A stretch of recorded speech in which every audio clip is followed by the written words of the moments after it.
I'd like to give one more special thank you to AWS Startup for sponsoring us with this nice office. I'll be keep doing this kind of event. I wanted to have more people involved. So please bring your friends next time. Now let's please welcome, join me to welcome our panelists. Lynn,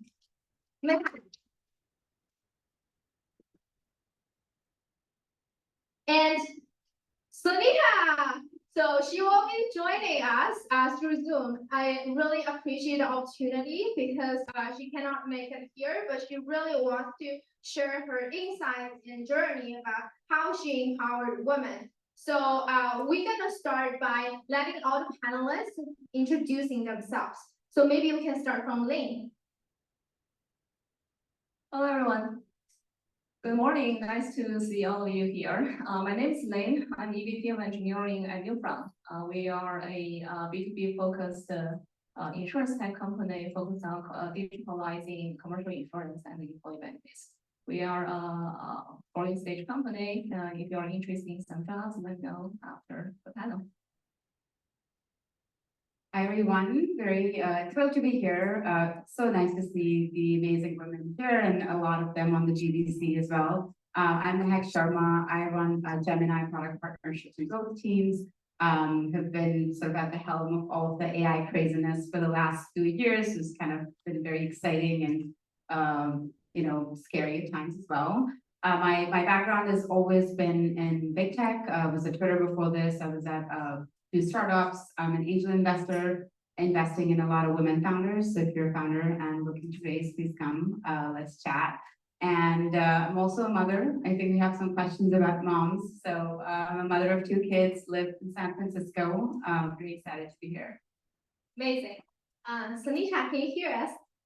Yes. Can you guys hear me? Yes, we're perfect. Okay, yes. awesome. Perfect.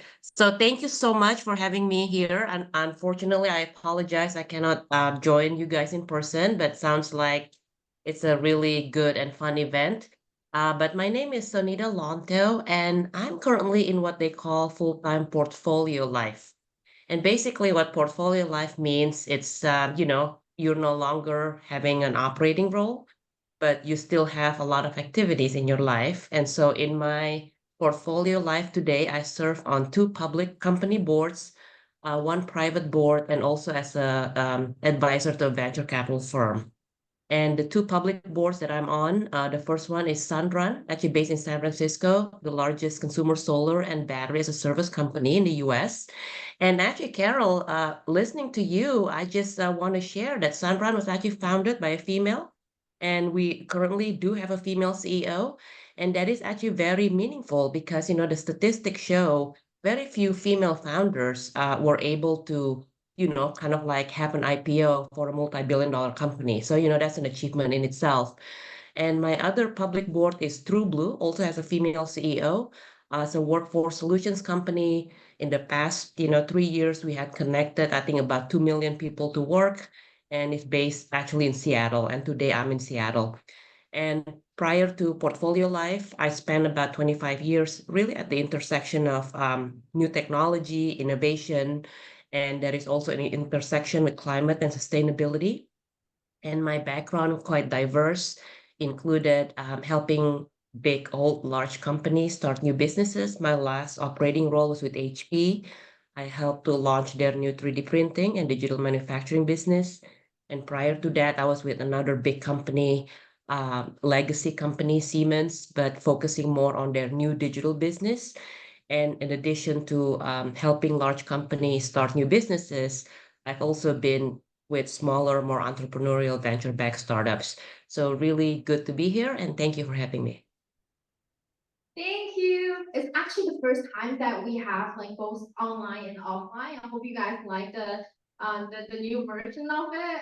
We always say future of work. That's our mandate, right? So we wanted to build the future of work really for experience. So this is one of the perfect example. And thank you so much for being one of our pioneers to help us to realize that.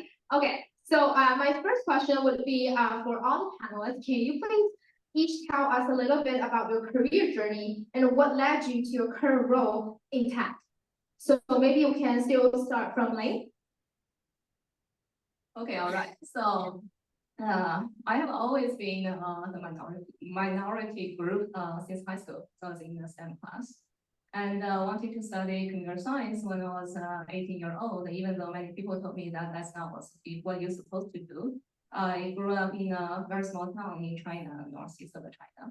So in school, I always know that I wanted to pursue a tech career. So my first job in Silicon Valley was being an entry-level software engineer at Facebook. That was more than 12 years ago, more than 13 years ago, right after school, when Facebook was still called Facebook.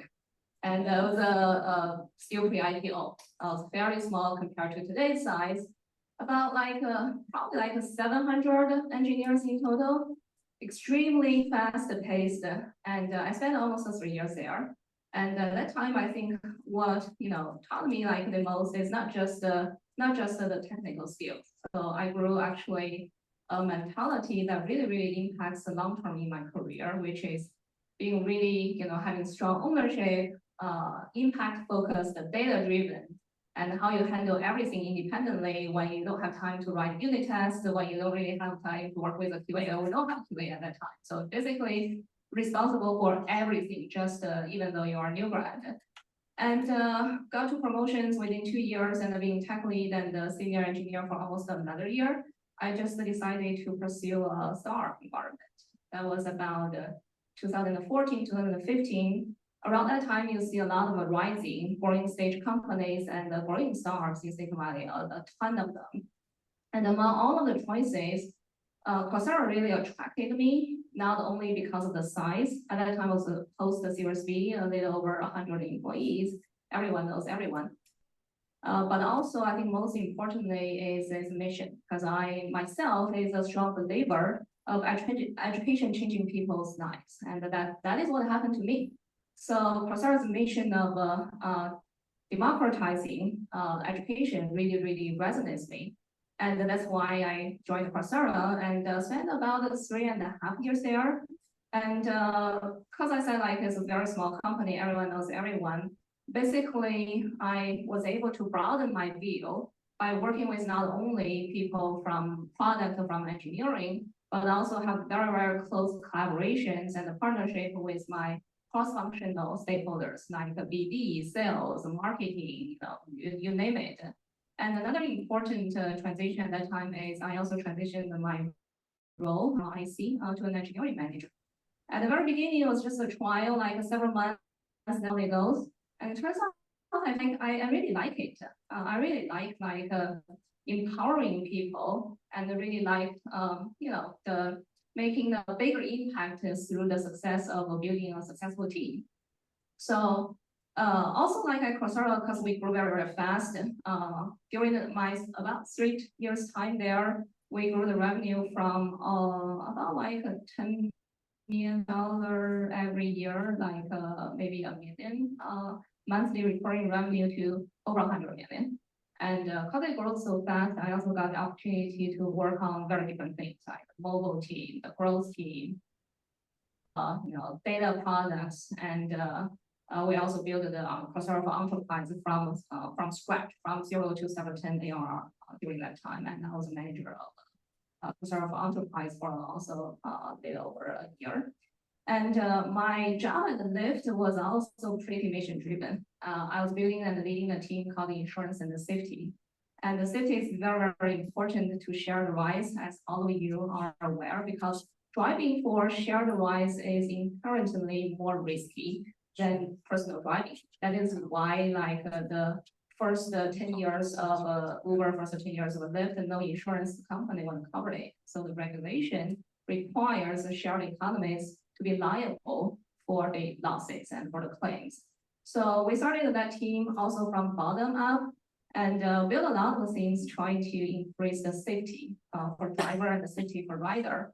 A lot of the things that you can see on the Lyft app today, for example, automatically share your location to a close contact, like the emergency button, call 911, just by tap one button, will proactively detect abnormal activities like abnormal drop-off locations and etc. And also we partner with all of the insurance companies, like because insurance in United States is a state regulation. You really need to work like state by state, partner with almost all of the insurance carriers you heard the name of.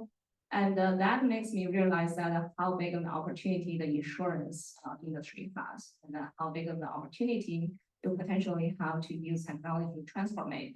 That journey led me to Newfront, where I'm the head of engineering, managing pretty much everything related to dev and tech, including building products, infrastructure, platform, data engineering, data science, etc.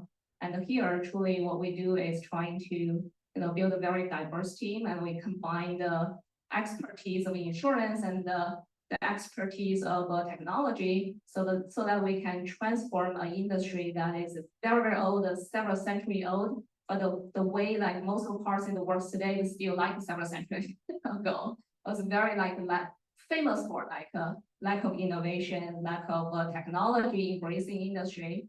But the opportunity is huge there because insurance is used as a single largest industry, and it accounts for almost 7% of the global economy. And the mission is still very big, and I'm very excited about the future. Amazing, thank you. And that's a lot of insights. We're gonna ask more questions for Lane's career later. Yeah, let's now move to Mahak. Yeah, so well, thank you. That's pretty impressive. I'm gonna try something different. So you all can look at my LinkedIn for all of my jobs. I've done a lot. So I think I want to just kind of share retrospectively the themes that have really impacted the major career shifts that I've had. The first one I want to talk about, which is related to what Sunita said as well, is this whole portfolio approach, right? So I realized early on in my career, I'm actually an engineer by education, was on my way to do a PhD, was starting a renewable energy company, mission driven, realized I can't move so slow, I need to do something fast, move to tech.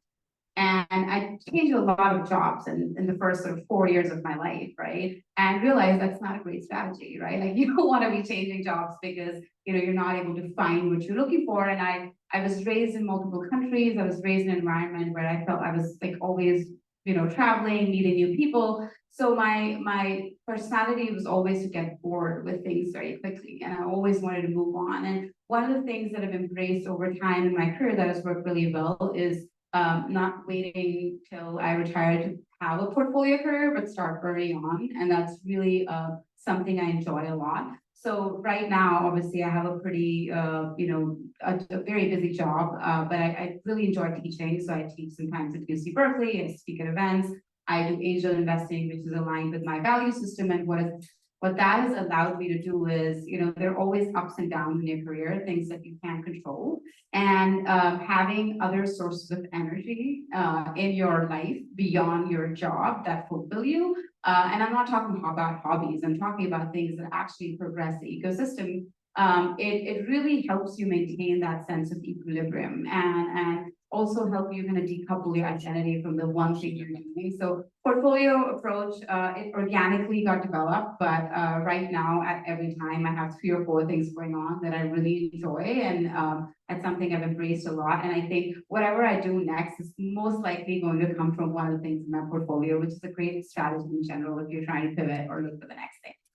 The second theme I want to share, like a lot of you in this room, I was also a type A, always trying to get the best rank. I was in a very sort of nerdy house, and I thought I could control everything in my career, right? I was going to all these leaders and they would give me the advice that, oh yeah, if you want to go from this to this, follow A to B, B to C, B, C, D. And they're like, if you're missing a skill set, go for a job that helps you find that skill set. And I actually didn't think that worked for me at all. I think careers now are quite non-linear. They're not linear. And you can't plan the point A to point B. And so I learned how to let go a little bit in my career, right? Not control everything and not plan everything. and let go. And in that, I found that the people around me played a really critical role in shaping where I go, you know. So I started listening a lot more from others around me, and I define this as the product market fit of your career or you as a professional, you know.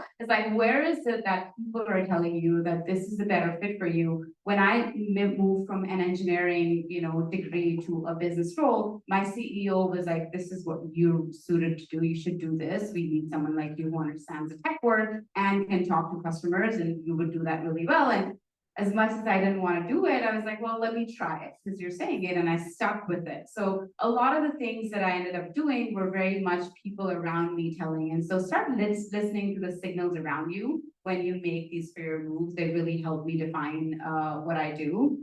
And the third thing, which I think right now is the best time to share it, you know, I think a lot of times we are making career choices in the moment based on what we see today. And AI particularly is really, really evolving fast, right? From the last 2 years, you've got, I don't know, 30,000 foundational models, you've got 200,000 patents. Like it's really been crazy the way things are evolving.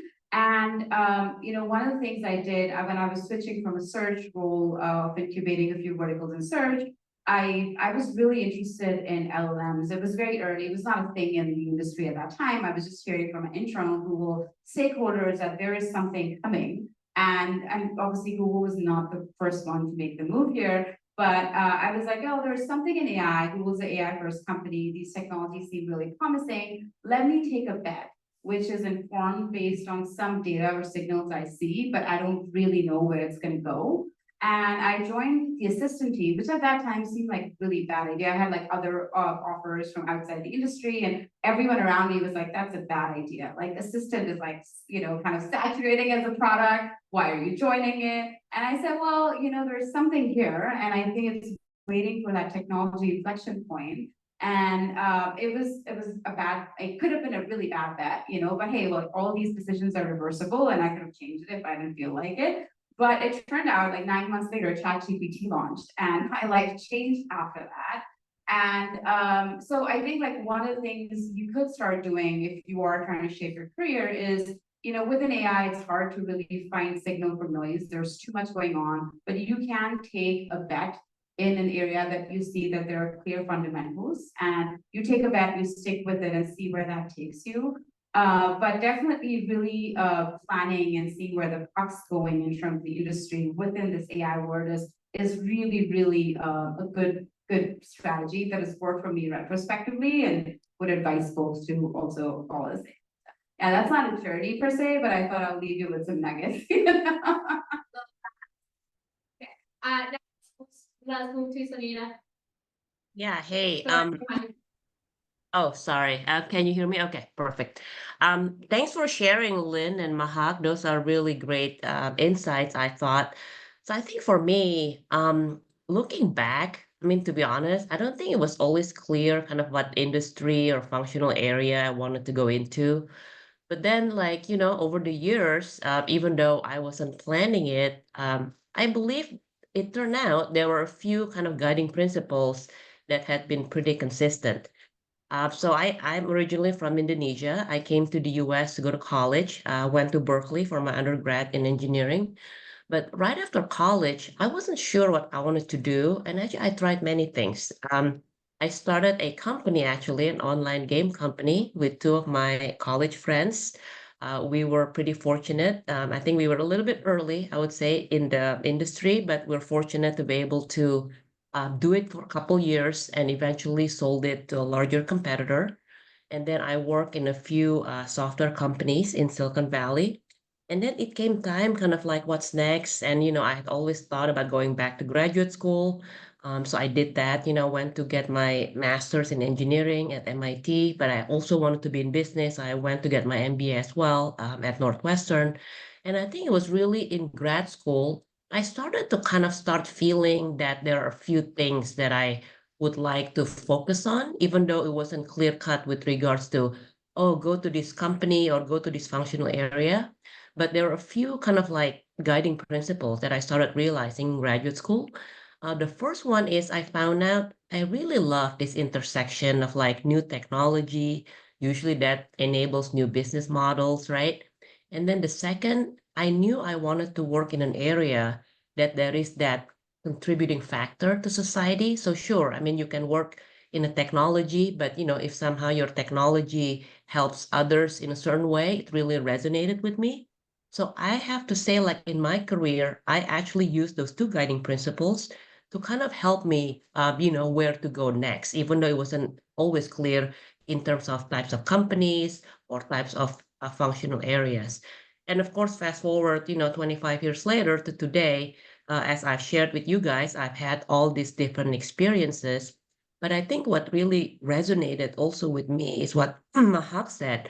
Sometimes you don't know when opportunities might come your way, and I think you should always be open-minded and kind of like be open to trying new things.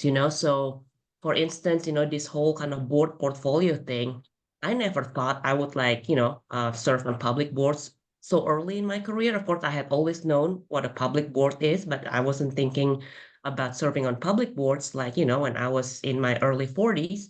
But then I started getting opportunities. When I was at Siemens, I got a call for a potential board opportunity for a company on the East Coast. And unfortunately, at the time, the timing wasn't right for me. And also, Siemens was a very large supplier. So there's a conflict. And, just in general, you cannot serve on another company's board if that company is a big customer or a big partners. I couldn't do it. And then I moved to HP, and then I also got an opportunity to join another public board. And I was fortunate that HP allowed their executives to serve on, like an outside public board. And then I was very grateful about that, about the opportunity, because I felt like, being able to serve on boards while still a sitting executive really open up your aperture with regards to balancing between governance and business, right? And I know today probably a lot of the audience are in engineering, but I have to say, like where I found the biggest, I guess, satisfaction for myself is where I can see how that new technology or that new engineering innovation can really, either help our customers or help society. So I have to say that, keep an open mind because you never know when opportunities might come.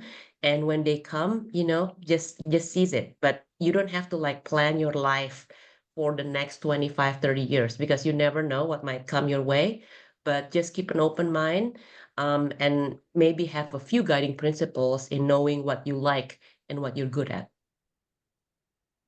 Amazing. Really wanted to follow up with a couple questions about your career. It sounds like you made a lot of change and at the same time have a lot of thought.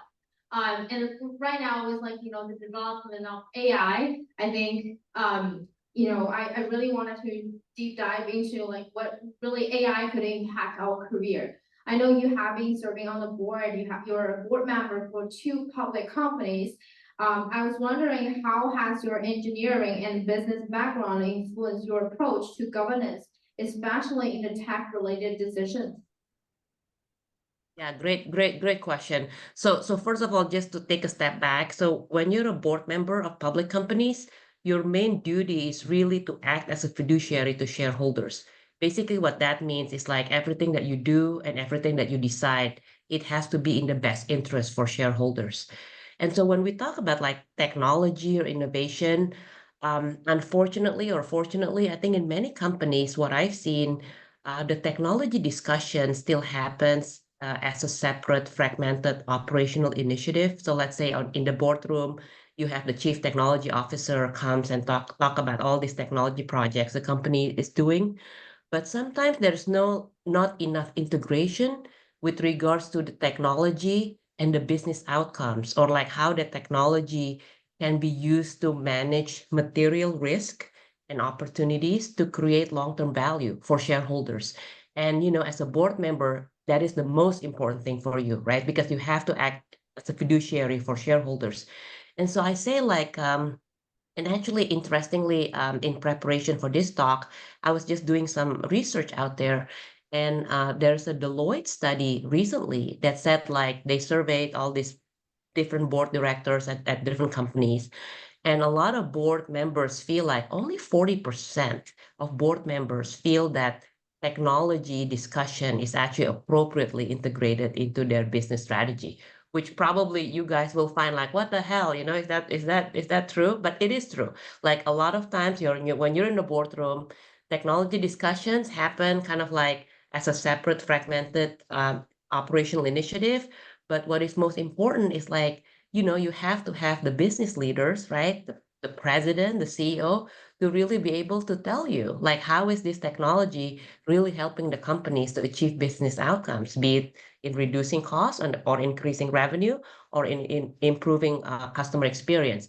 So to answer your question, Carol, I think how my, I guess, engineering and business background has been helping, at least in my role right now in governance, is to set the right mindset, what I mean, at these companies to really approach technology and innovation as a strategic initiative that is actually truly aligned to the company's overall business strategy to create long-term value for shareholders. I think that's very important.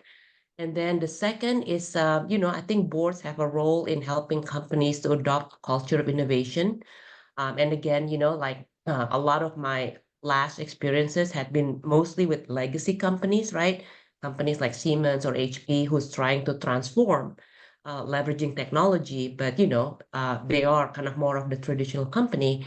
And so I think like in those situations, boards can really help the company to adopt a culture of innovation, which probably is very natural for most of the people here in the room. But a lot of times, culture of innovation means like, hey, is this a company that feels comfortable in sharing both good news about progress and bad news about failures? Or is this a company that only share good news about, achievements? And then the other thing is, a lot of companies, if they have been successful for a very long time, they're not very open towards like ideas that come from the outside. And so as board member, you can encourage the company to like, embrace good ideas, open ideas from the outside, because, like ideas can come from anywhere. It doesn't always have to come from the expert inside the company. And then I think the last thing is culture of innovation. I think someone mentioned this here. It's about the breaking down of silos. I think the truth is a lot of technology projects at different companies fail because the different groups focus on their own functional areas, the leaders focus on their own P&L, and there is not enough the breaking down of silos to make sure that your technology, I guess, implementation is actually, being embraced by everyone in the company. And also, I think in order to be innovative, you have to mix people with diverse backgrounds. And what I mean by diverse backgrounds doesn't just mean gender or race, but also, different experiences, people who have experience with, software, with hardware, people who have done different things. And I think those are few of the things that I think from a governance perspective today that I feel like, a lot of board members can do in order to help their companies better kind of like realize the business outcomes from a lot of these technology initiatives that they do. That's really insightful. I really appreciate it. So I wanted to follow up a little bit on that. So one of the hot topics right now in the boardrooms are AI, right? And we love AI, like people love AI. But a lot of times there are risks associated with AI as well. So I was wondering, can you share some perspectives as how board today can provide effective oversight for AI governance while balancing its risk and opportunities? Oh, great. This is another great question. So AI in the boardroom, very hot topic. And there are kind of like two train of thoughts. I think a lot of the maybe boards of companies that are more innovative on the West Coast, they understand better, like you should not put too much constraints with regards to regulations and all that, because, it's so new, we have to experiment, right? We have to move fast.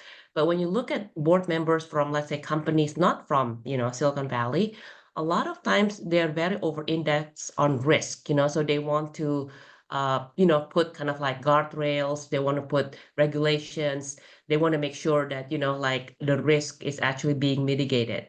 So I have to say that in order to balance all of these things, the truth is, I think boards and companies need to just take a step back and really focus on a few key areas, like the first thing is really to determine what is your organization's AI ambition. This might sound kind of like basic to many of you, but a lot of organization doesn't even know what is their AI ambition, because from then you can like determine how much risk you're willing to take and how much money and resources you're willing to invest in your AI projects.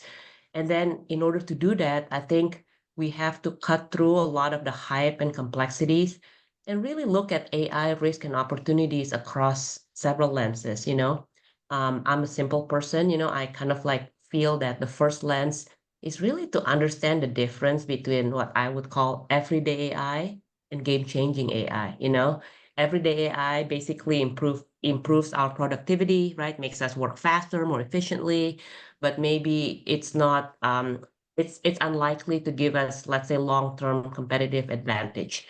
Game-changing AI, on the other hand, focuses on creativity as opposed to productivity. Gives you the ability probably to offer new product services that wouldn't otherwise be possible. In some industries, can, disrupt business models.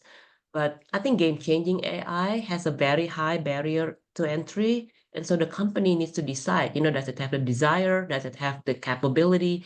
Does it have the resources to actually go after game-changing AI if you're not, the hyperscalers, for instance? And then the second lens, I think when people talk about AI risk and opportunities, I think they should really look at it from an applications and use case perspective along, four key areas. The first one is their front office and their products and services, which is, basically constitute their external facing capabilities. And then the other, they also should look at how AI is impacting their back office and core capabilities, which both constitute their internal facing capabilities. And then from a governance perspective, then only then, after you understand all these things, I think boards should work with their management team to enable what I would call an agile and safe adoption of AI by first establishing a few guiding principles. I think it's too early to have regulations. I think let's just have an AI code of conduct that kind of like guide our AI use, right, in the company. Second, I think ensuring that the data is actually AI ready. I think for many companies, their AI is actually, sorry, their data is actually not AI ready. And to make your data AI ready basically just means it has to be ethically governed. It has to be as free of bias as possible. Might not be possible to be 100% free of bias, but as much as possible if you can. And then make sure that it's accurate and make sure that it is actually enhanced with business rules. And last but not least, I think companies also need to ensure that they have AI ready security, including having like the creation of a acceptable use policy if you're going to use public Gen AI solutions. Yep. I think that's kind of add like one what thing. I think. Super helpful. I think very, very resonant with what we've seen also talking to so many enterprises on the AI side. I think one of the things I've observed is that the definition of risk is really getting reframed in the companies, right? I think everything right now, people were banning ChatGPT initially, and then all of the chat tools, it deters productivity, obviously. So I think if you are a founder or if you're working with large enterprises for AI adoption, a lot of education can just be done in working with the different teams to understand their risk appetite and redefining risk, what that means. Because I think no one really knows, kind of the wild west when you go to these conversations and you see what people are thinking. And I think one thing Sunita mentioned, which we've seen also a lot, is really starting with the thin slices of use cases that are very non-controversial to start with, which there are a few of them, but really starting there and kind of seeing how they grow. And typically figuring out whether it's transformative or internal use cases. But I think like really starting small, which is hopefully less risk and can be controlled with guardrails, is a really good place to start. Agents, for example, right now, I think there's a lot of worry around agents and how data control work around agents. And I think there needs to be a lot of work that needs to be done to provide the foundations for agents to actually work in enterprises. But that is going to be the future. Like, I think it's inevitable that SaaS will get replaced by that. And it needs to start somewhere, but people are still getting used to it. So this is my, yeah. Amazing. So we'll have more time for the questions and back course. I have more questions for you, Mahak. As you touched a little bit on this, but I was wondering what initiatives or leadership principles have you find most effective in promoting women's participation in the tech or AI development? So I'll speak through my observations generally, and then also I used to run the Women at ERG at Google and kind of work towards actually changing policies and things around DEI initiatives. And I think what's applicable to tech is applicable to AI. So I wouldn't speak about AI versus not. I mean, one thing we can all level set on is AI is going to be a great equalizer. It's going to be great for everyone, and people will just get more access to technology. So it'll be great for women. At the same time, the grassroots problems that are, in the area of DEI still remain. And I think, I'll give you like high level, observations that I've had. Like, number one, I think like having women in the workforce or, having leaders believe in DEI is really sort of a mindset question. It's not, you can't force DEI initiatives down people's throats because they don't last. Actually, I've personally experienced this. When COVID happened, I started a new initiative because I've become a new mom, and I started initiatives around supporting moms' transitions back to work. A lot of them got deprioritized and defunded as soon as COVID started. And this is like one of the companies that really believes in it. Think about all of the other companies that don't even invest in it. So I think like really making sure that leaders in the business really think DEI is good for business, period, right? It's good for organizational health, it's good for business, and hence they will invest in it. It's kind of a good place to start, right? In terms of what has worked for us, I think number one is really sort of having some sense of measurability in these kind of initiatives has been really great for us. A lot of times when I talk to folks who are, I've been, helping other organizations to achieve diversity officer, they put a person in the role and then kind of set it and forget kind of thing. It's like, we've got a DEI person, that person will take care of all our problems, but at the end of the day, it's every manager's problem and every team's problem, and you can't just like hire a person and think it's been solved. So how do you set your specific goals and measure them? And there are lots of challenges with that. It's like the data isn't available. People don't want this data to be seen. Like they don't want organizations to be exposed with how many women are coming in, how many are actually going through the progression. So that data was incredibly hard for us to get, and it's incredibly hard for people to get, but that is kind of a hygiene, you need to put in place in order. So having, those measurable goals and holding leaders accountable to those goals is really, really critical. And within those goals, you should have goals around, women, progressing, because right now we start at lower levels. It's 50-50%. As you go up, it goes into the single digits, and that's where fall off starts to happen. And how do you really have accountability goals at every level is really important. One of the quotes that really stood, I had Indra Nui come in at Google once and speak it, and she quoted something that really stayed with me, which said, diversity is just a number, but inclusion is a mindset. And I think that's so powerful. And I think like, as you think about having women or supporting them in any way, like really driving that mindset change, you could have a leader believe in it, but the manager still doesn't believe in it. It's like, it doesn't matter. So how do you really drive that behavioral change and normalize things around supporting women, whether it's maternity, whether it's, confident humility, not really rewarding people who are just speaking loudly and aggressively, like really respecting different types of opinions. So I think that's just, I think it's a DNA thing which needs to be driven at within every team. So so I think, you know, that's like my broader perspective on DEI, on specific initiatives that we did, which is kind of aligned with what Brix did. Is like, I think the two areas you could really impact is recruiting and progression, right? Like how do the women enter the workforce? What kind of support can you provide them? How can you upskill them in the AI world to be suitable for the right jobs? And then once they're in, how do you support them through the journey and understand the individual nuances that they need to go up the ladder? And I think those are all, you know, very important. And I think also important to not keep it outcome based, but keep it like, you know, fundamentally based on at the entry level. What I mean by that is like recruiting, you don't want to measure how many women you recruited. Women will come because they're just good, but you just want to make sure that the pipeline represents a diverse set of candidates, and then everything else follows suit. So how do you put those you know, measures in the right place? You know, you don't want to be, because that also doesn't last, right? So we, for example, go to specific places, Girls Who Code, or, you know, specific universities that are, you know, that represent the minorities that we want more representation of. And we make sure that the talent pool is from there. And that's been the most effective way to actually get the right people, at least in the mix. And then they go through the usual process. Like we don't, I think, generally, this is good for business, and hence we do it, not because we're giving anyone preferential treatment. So I think that those are like recruiting and progression are the two areas that you can, and progression is quite terrible, actually. I was really bad data on this.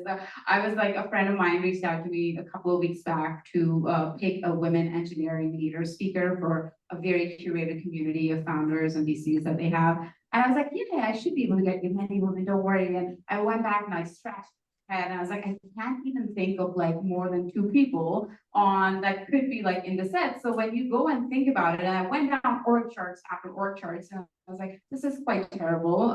So good job leading an engineering team. We need more people like you. But it's just like the numbers are quite bad as you start going up. So there's definitely a lot of work that needs to be done there. Absolutely, I agree. Like the effort that we're trying to make is definitely, as you mentioned, from the beginning of the pipeline, you want to make sure the right people, the right talent, women are in the pipeline. So keep doing this. So the next question for you, I believe, is a lot of people want me to ask you is, at Google, you've been instrumental in scaling AI products like Gemini. How would you balance the demands of like leading the cutting edge tech initiatives with your role as a mother? So it's 11 o'clock. I want to make sure. I think how much time do we have? We have around like 10 minutes. We'll wrap up. Okay, we'll wrap up it. So I'll do this quickly. Okay, so you know, as people, and you know, I think this applies for men too, right? Who become fathers, right? We all grew up with a certain ambition. We grow up in a certain way. We're very focused on trying to achieve what we want. And then you have to make this big transition of being an ambitious woman or man to becoming an ambitious mother. And it's not a one-step ladder, honestly. So I'll tell you, like when I decided that I want to start a family, there were some people who were like, can't do it. You got to take it back, like workshop, step down, don't do what you're doing. The other half was like, lean in, like aggressively do all of it. And then the third, like, was my own internal voice where I was like, yeah, I don't want to be like doing this and be unfair to my family, but at the same time, I want my ambitions to continue. So it's really hard to parse through all of that noise and really understand what your value systems are, what your goals are, and then kind of define the balance. So, I mean, if anyone is a mom or is thinking of a mom, I will say that those are two mutually exclusive. You could still have a career and you could still become a mom. And I think those are mutually exclusive now. And there are moments where you have to make trade-offs, but that's kind of the name of the game. You kind of become a masterful trade-off, or, you know, so I think some of the things that have worked for me are, I think number one is, you know, I grew up in a family where my mom and Indian family, moms do everything at home, clear distribution of work, dad's always working, mom's always like cooking and taking care of the family. And I saw those roles and I assumed that's going to be my role as well. And I think that what I learned is that like really being clear about what is the distribution of work at home and outside is been very, very critical and helpful for me. So be very, clear and, defining boundaries and making sure we're all equally distributing our work. Game-changing advice, I think that's like really changed the way I approach everything. And it's very contrary to how I've seen myself being raised, but it took me a while to realize that. The second thing is I think like saying no and kind of getting rid of the guilt that goes with it, right? I think we're all trying to be perfect. Perfection is the enemy of being a good mom and a good working mother. I think you don't want to be perfect. You just want to, be good enough in most things and then be perfect for very few, which require your perfection. So how do you make sure that you pick the right ones and you prioritize them and make them so that they speak to your values, right? I think your journey of that balance could look very different from a journey of a person whose mom was always working and who never had that, role. So I think, how do you think about that is something, and then along with that, the guilt management piece, there's always that like little voice that's like, oh, why did you do that? You should have been at that soccer game or picked up your kid or dropped off and not spoken at that event or that. So I think there's always managing that and that's again coming with the trade-offs that come with it. Even at work, I think for me it's very important to model what I want others to do. So I took my maternity leave, and I know a lot of moms who did not, and they told me not to take the maternity leave. And I said, well, this is something I want to do. And at the same time, I was actually in a new role, had gotten a promotion. And it was a big change for me. I would have like actually let go of big projects that I was working on. And a lot of moms come to me and they're like, oh, my progression or my performance, it would get impacted if I go for maternity right now. And I think if me as a leader, kind of modeling that behavior that, okay, well, I will not take my leave because I want to, get this project, it is just a bad behavior that I'm perpetrating in the org. And I think, how do you allow each woman, and I'm not saying everyone wants it, but whoever wants it should be able to get it, but how do you allow each person to define what they want and give them the space to make that choice? It's really, really important, right? So I just made sure that I wanted a certain amount of leave and I took it, and I made sure all the guys on my team or around my org also took it, like they took that paternity leave as well, because I think that's what allows others to make certain decisions. Yeah, I mean, I think it's a journey, I'll say. I think you have to always balance all of the different voices and at the same time not stop the goal that you've set for yourself. Never stop, I think, unless you want to. And never doubt yourself also, right? I think people, you have a question?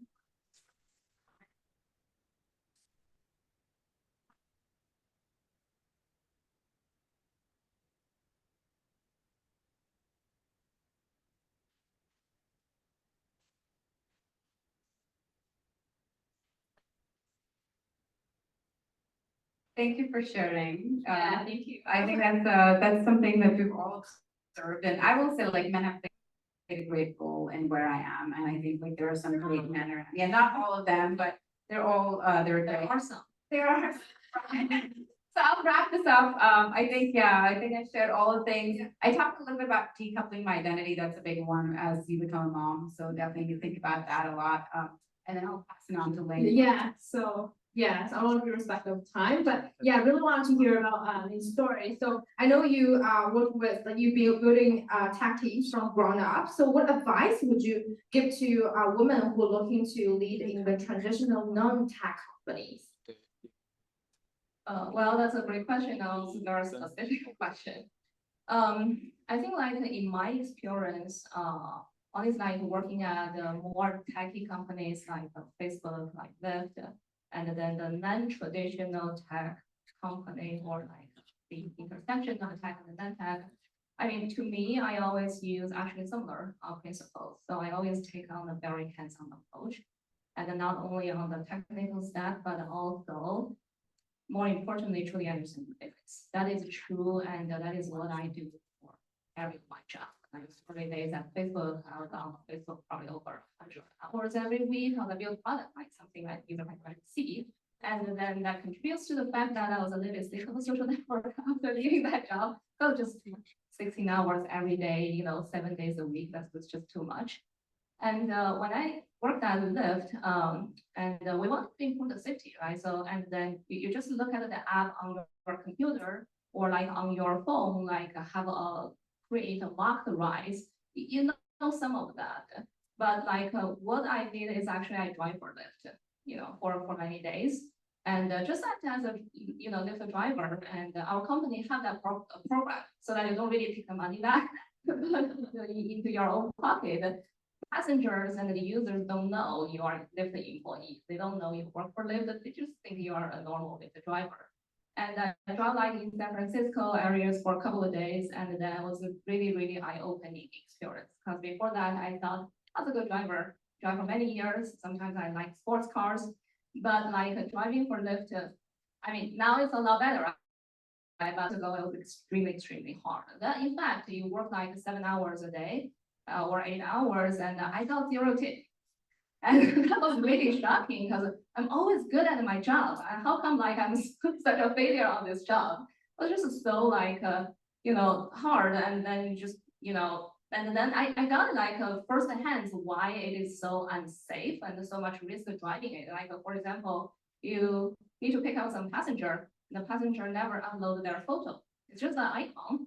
And then at like a traffic light, many people waiting on that traffic light, like 15, 20 people, and you know that is the location you are supposed to pick up, but it just couldn't know where that person is. And then all of the cars behind you are like honking and then rush you to move forward. That was so like stressful.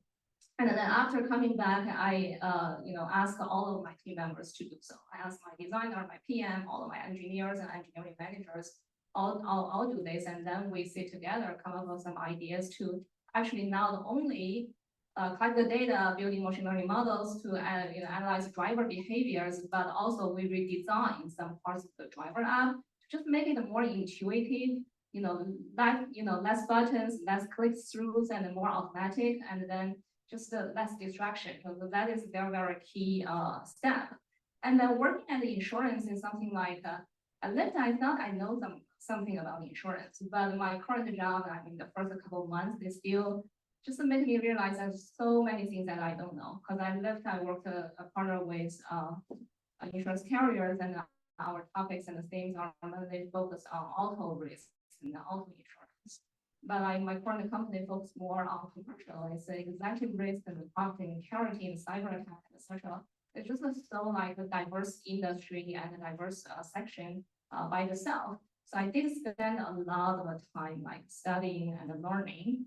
And Sonita make a very good point is that the tech innovation, AI innovation in many organizations, the biggest problem we see is that they run silos. Is that the tech people talk about AI, new technology, all tech, and then ops and the sales and the marketing other functions and talk about their own things. And I do believe that like why I'm so passionate about applying technology in the insurance, which is very old, very lack of innovation industry, is because I believe it deserves better. It deserves better technology, and it deserves like a better product, a better user experience, better client experience. And to do that, you have the best subject matter experts in your firm or in your organization, and you have the best AI talent and the technology talent. And then how do you combine the two expertise? It sounds very easy on the surface, but it's very hard when you actually get into the topic with someone that you don't really talk on the same page. So it needs to like both sides, either the subject, the domain subject matter experts, take a step further, or the technologists to take a step further, or the ideal case, both take one step or even 2 steps further. Then you are truly able to combine the two expertise together to innovate something that no one has ever done before. And so not only I do that, but I again, like my current team, I just encourage all of my team, designer, even QA, product special, product operation specialists, my TPMs, my engineers, PMs, like data, like everyone just talk to our clients directly, everyone talk to prospect. We ask all the people to sign up for client call. So basically we make friends with our insurance brokers, and then we sit in the same meetings with clients, and we do shadow sessions truly monitor and observe, how our service team member works. And that is just have so many benefits. And whenever we host a hackathon, just see like some ideas coming from the engineers, even from some service team members, that's something that I never imagined before, right? And that is because they learn the business and really get into the weeds. And that also helps you to get some like credibility and build a long-term trust. So whenever people say, oh, you don't know this thing, you can say, actually, I do. I just learned it yesterday. So I think that is very important, and it's regardless like the traditional industry, insurance, legal, press, whatever, or like a tech industry. And I believe that the best engineers and also the best engineering leaders are those who are not only good at the technical skills, but also good at business.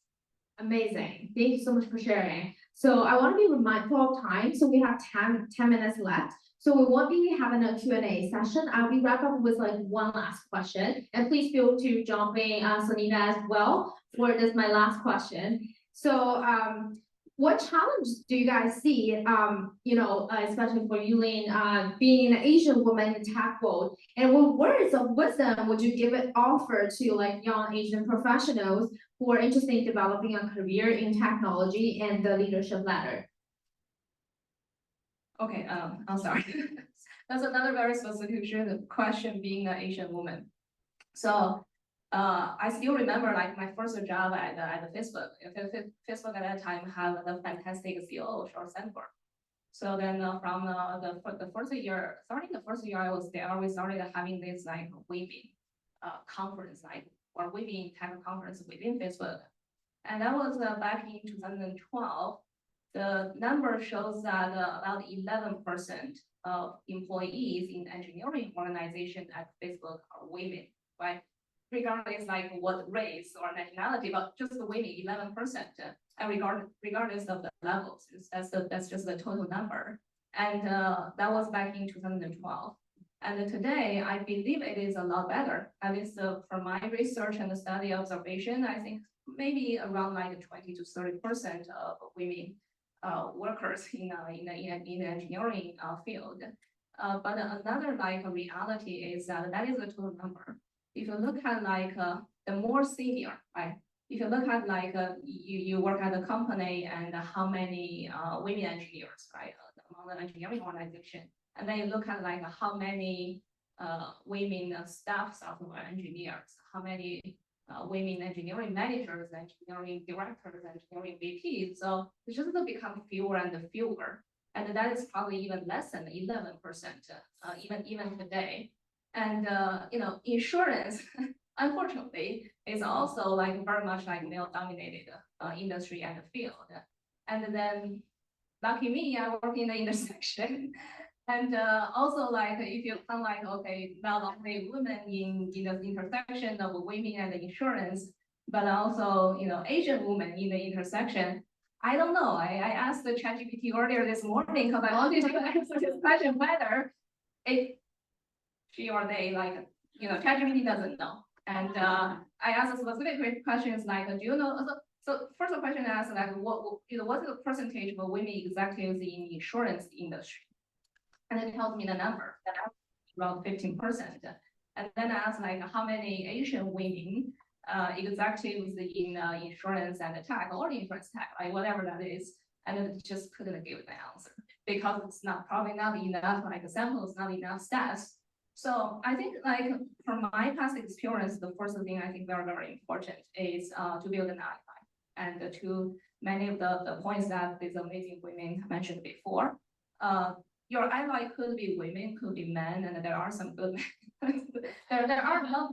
I just met many people who are very supportive. It could be my peers, could be my upper management, and it could be my like reports. And then building an ally, building a very long-term relationship and trust is actually very important.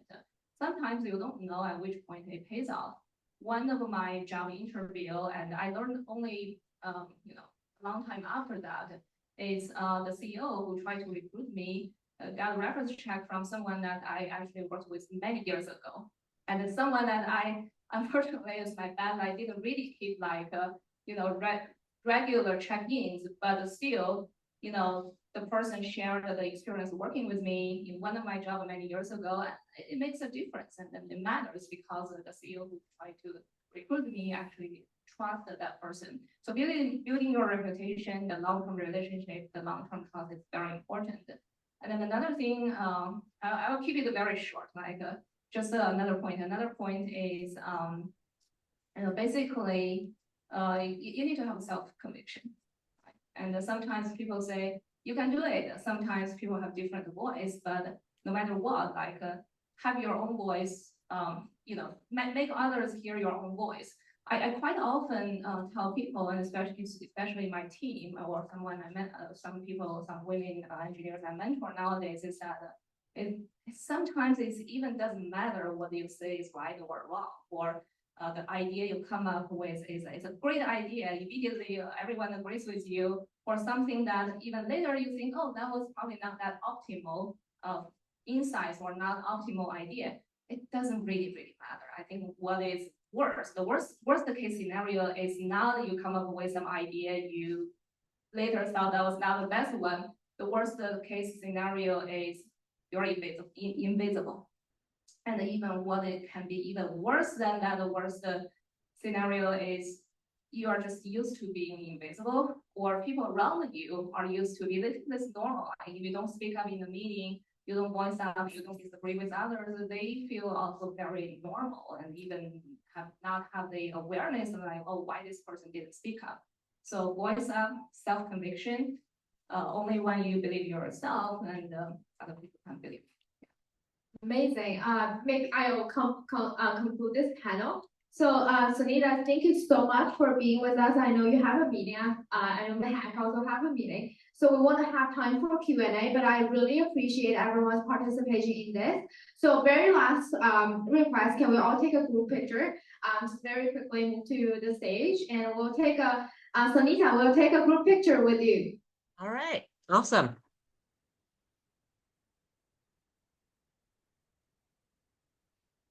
Yeah, so we'll take up front one, and then we step back and